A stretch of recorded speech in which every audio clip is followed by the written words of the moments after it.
Hi, I'm Melisha Franks, and I will be talking about couples therapy and how a healthy relationship can impact your mental health.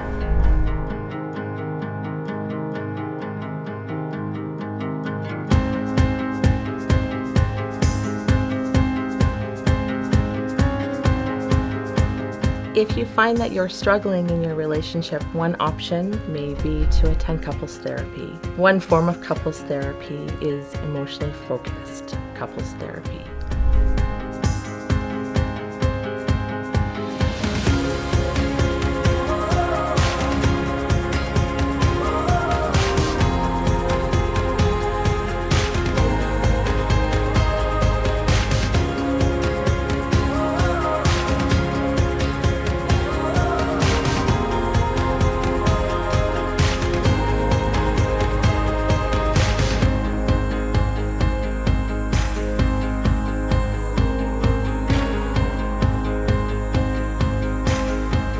Emotionally focused therapy was developed to bring attention to the necessity of emotions and the necessity of emotional connection within relationships.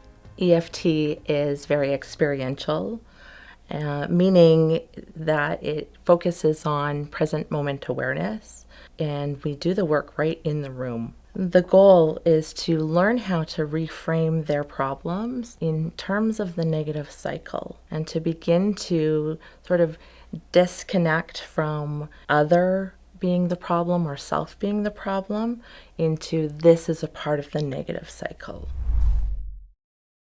The negative cycle works like this. We experience something that feels really uncomfortable. Because vulnerability is scary, we try to avoid that, and we try to avoid the deep primary feeling. And so we kind of step right up into the secondary emotion, which is maybe anger or frustration. And then because we're feeling angry and frustrated, then we respond a certain way. And the response is typically that protective behavior. So maybe I respond by getting louder, or maybe I respond by avoiding and fleeing. And then that behavior of mine will then trigger something in my partner, who then feels his own deep, vulnerable primary emotion. It triggers that unmet need in him because that's uncomfortable. What comes up for him then is his own response of a secondary emotion, like his own frustration. Maybe he reacts with his frustration by saying something mean, which then triggers me, again, those deep emotions. And I don't want to feel that because that feels unsafe. And so then I respond by maybe getting louder. And then that is sort of that negative cycle, the negative loop that just kind of goes on in all different types of conflict. I think it's really important for all couples to realize that everybody has a negative cycle or has experienced a negative cycle. I think it's very important to normalize that and to understand that coming to couples therapy is really about learning a new skill. The goal is to create a positive cycle. We learn, we start to recognize the sensations, we start to understand what our unmet attachment needs are, we start recognizing what the fears are, and we start to learn how to be curious and to validate. As we become more curious, as we experience more empathy for each other, as we see the power of validation with each other, before you know it, we start to create the new positive cycle. There are 3 stages of emotionally focused therapy. Stage 1 is identifying the negative cycle. This is where clients learn what their triggers are. They learn what their responses are. We begin to identify sort of the behaviors that contribute to the negative cycle. Clients begin to learn what their attachment positions are, or what those deep attachment needs are. It's in stage 1 that I help clients start to recognize what their view of self is and what their view of other is. Recognizing that we all have a lens that we look through. And so my perception of my partner quite often is going to be very different than his perception of himself. In stage 1, clients are beginning to recognize whether their behaviors are more more of a pursuing nature or a withdrawing nature. It's in this stage that clients begin to identify what their deep attachment needs are, as well as the deep fears. And stage 1 really is about learning how to recognize what that negative cycle is and how to start to de-escalate from there. The experiential part of EFT in stage 1 is actually working right in present moment time with clients as they begin to share a recent conflict, and really helping clients to recognize sort of what body sensation they're starting to experience, helping them to slow it down, to sit, to be present with that emotion, and helping them to share that emotion in the room with me and with their partner. In stage 1, the interactional part of EFT is then really coaching and assisting clients to share the experience that they're having in that moment with their partner. Stage 2 is restructuring the relational bond. We work around helping clients to deepen the emotional experience, to expand upon their primary attachment emotions and needs, and to teach partners how to reach and to respond differently with each other. Stage 2 is really about creating a safe haven and a secure base with each other. Stage 2 is about developing safety and connection. This is where the work is really satisfying for both partners. This is the work where partners get to step into vulnerability with each other despite the discomfort, and to know that they're safe and that their partner is there to receive them. Being vulnerable with each other can sometimes be very terrifying for people, and that's why we don't do the deepening of that in stage 1. Stage 3 is consolidation and integration. This is where we're celebrating the new cycle. This is where we're celebrating all of the hard work that was done in the therapy room and at home. This is where there's an integration of the new cycle and of different kinds of solutions to overcome conflict. This is a time where we can reflect on the stories of attachment. This is a time where we celebrate the resiliency that was built over the course of their therapy journey. It's a time to celebrate the secure attachment that both parties feel with each other. And really, it's a time to celebrate and reflect upon the courage that it took to make that first phone call, to show up for the first time in the room, and to practice the hard work at home while life continues. We get to be a part of that. We get to celebrate that with them, and it's quite exciting.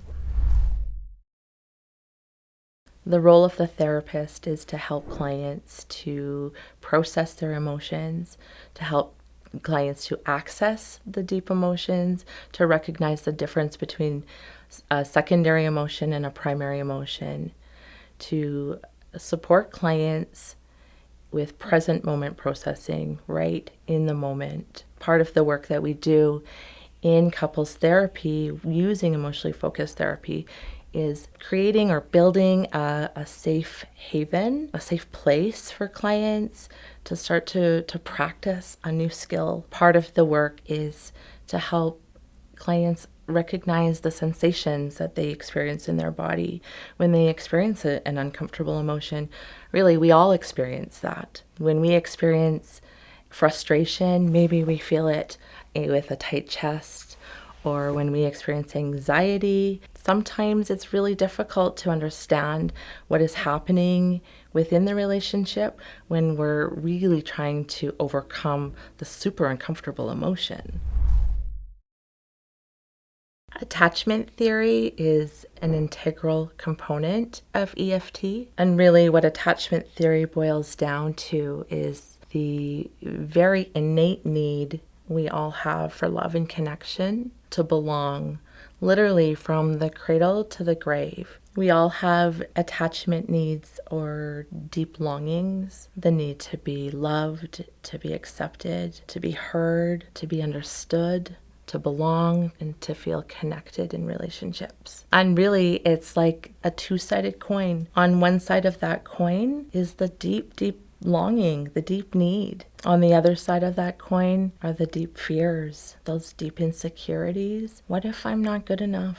What if I don't matter? What if she never accepts me? What if I'm never cared for? What if I'll always be alone? So it's really important to recognize that we all have a deep fear and we all have those deep longings. We all have a need to matter. The way that we connect with each other is impacted also by the way we attach. Perhaps one person might be an avoider or somebody who withdraws when conflict occurs. Perhaps somebody might be a pursuer, where conflict occurs and they want to pursue it and they want to talk about it and they want to get through it. If your partner happens to be an avoider and they're avoiding conflict because they don't want to experience the hurt that might come along with it, and perhaps you're a pursuer, then can you see how conflict might happen? Quite often there's a fear of rejection really being the most primal fear that we all experience as human beings. When that fear gets activated, then we might want to pull away, or we might want to really pursue and try to convince the other party on why we are so lovable, why we experience the world the way that we do. And so sometimes we start to feel judged or invisible or unwanted, which then triggers these protective factors. Coping mechanisms get triggered as a way to protect self. If someone runs away or someone avoids, we can begin to start to look at that differently once you learn the skills of emotionally focused couples therapy. Starting to recognize and be curious, when I responded this way, and my partner ran away or my partner avoided, maybe there's a different meaning behind that. Our protective behaviors are developed through our whole lifetime. And I tell clients often that protective behavior where you really pursue and you want to explain, maybe you get loud with your partner, that protective behavior worked for you at one point. It was needed, it was necessary, and it doesn't have to be the same anymore. Once couples start to recognize that the negative cycle is the problem, that each party is contributing to that negative cycle, and when they start to become more comfortable identifying the sensations that they're experiencing in their body, then they can start to shift into a deeper vulnerability. Once they are able to experience a deeper vulnerability with each other, then it is possible to begin to share unmet needs, the deep longings and desires that they have for each other. This is relevant for a healthy relationship because we want to know if our partner is accessible. Can I reach for you? Will you pay attention to me? Will you be here? Will you be responsive when I reach for you? Will you listen? Will you care for me? Can I rely on you? And will you be engaged? Will you prioritize me? Will you care for me? Will you be with me? I'd like to share some additional tools that I work on with couples. One is recognizing the relationship as its own entity. So there's partner one, partner two, and the third entity in the room is the relationship. And recognizing that everything you do and don't do and say and don't say doesn't just impact self or partner, but it impacts your relationship. Another tool is the relationship bridge. So thinking about your relationship as the bridge, each person is at each side of their bridge. I encourage clients often to reflect on how often they are reaching or how often they are walking that bridge to partner, how often they feel maybe that they're the one doing most of the walking. It can really be about accountability too, and recognizing, hey, like my partner's walked this bridge towards me so many times this week. Well, I've been really shut down because maybe I've been very stressed out with work, and learning how to be more mindful to get on that bridge and start to meet your partner halfway or go all the way. Sort of using that relationship bridge metaphor, there's work to be done. We might have to do an upgrade. We might have to paint the bridge. We might need to replace some of the wood, and it takes work. Who's the one doing the work? It works better if we're doing it together. I remind clients often about the 3 best things for their relationship, which is curiosity, empathy, and validation. Curiosity is the number 1 ingredient, actually, that can help you overcome defensiveness. So again, starting to recognize when I'm in conflict and defensiveness comes up, and I can tell this because I can feel it in my body. When we can start to become mindful of that defensiveness and just pause and put on that curiosity hat instead. And my clients laugh often because I'm like, okay, guys, like put on that curiosity hat with each other. Noticing defensiveness comes up. Instead, can I lean in? I'm going to lean in and be curious about what is happening with me and what is happening with my partner right now. That they are seeming really short with me, or, wow, that was like really defensive or a really hurtful statement. I'm going to be curious about that instead of defensive. Empathy is about stepping into my partner's shoes, really feeling with my partner, learning my partner is feeling anxious. Okay, I know what that feels like to be anxious, and so can I lean in with empathy? And validation, I think that's our number 1 go-to, is to respond, not to argue, not to defend, not to explain, but to respond to validate. I say again to my clients at the end of sessions, validate, validate, validate. That is our number 1 thing that we can do with each other. So how do you validate? That's a question actually that many people don't necessarily know how to do. And validation is quite simple. It is just recognizing or being curious about what emotion your partner might feel and sharing that with them. So for example, I can see that you would be really frustrated when I forgot to lock the front door, because when I forget those things, you worry about someone coming into the house, or you worry about this, and it makes you, frustrated. So it's really about letting your partner know that I see you and I get it. And it makes sense to me. If you don't even know what to say, it's okay to say that. It's okay to validate and say, I don't even know what to say right now. I'm just really glad that you told me. I'm just so glad I can be here with you. Another little tool that can be quite helpful is to recognize that emotions often come in pairs or in multiples. Recognizing that if myself or if my partner is showing frustration, to be again curious about what might be underneath that frustration or what might be underneath that anger. Being curious and having that courage to do some self-reflecting, or that courage to identify that with your partner, to talk about it. Another tool is to practice timeouts.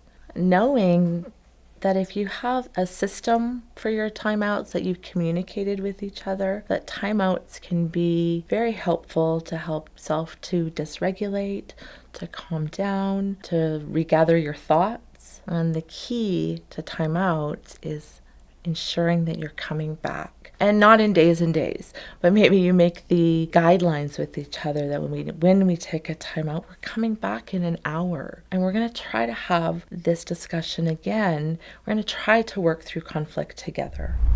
Courage is another component of relationship health. The courage to come back, to reframe, to try again, to repair. Having courage with each other and talking about that courage with each other can increase relationship health.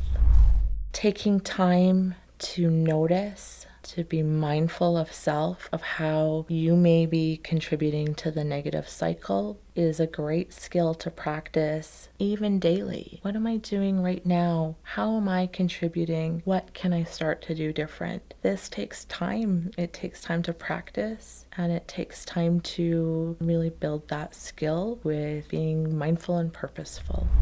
Clients often say, okay, Melisha, but this is so awkward. And it is. It's always going to be awkward in the beginning when you're learning a new skill and when you're learning to communicate with each other differently. And I encourage you to take the time with each other to be awkward and to be okay with it and to name it. Name the awkwardness. When we say it out loud, when we can push through it, not by avoiding, by naming it, we actually can tame it. And it can get easier. And once the skill is developed, guess what? Awkwardness isn't going to get in the way anymore.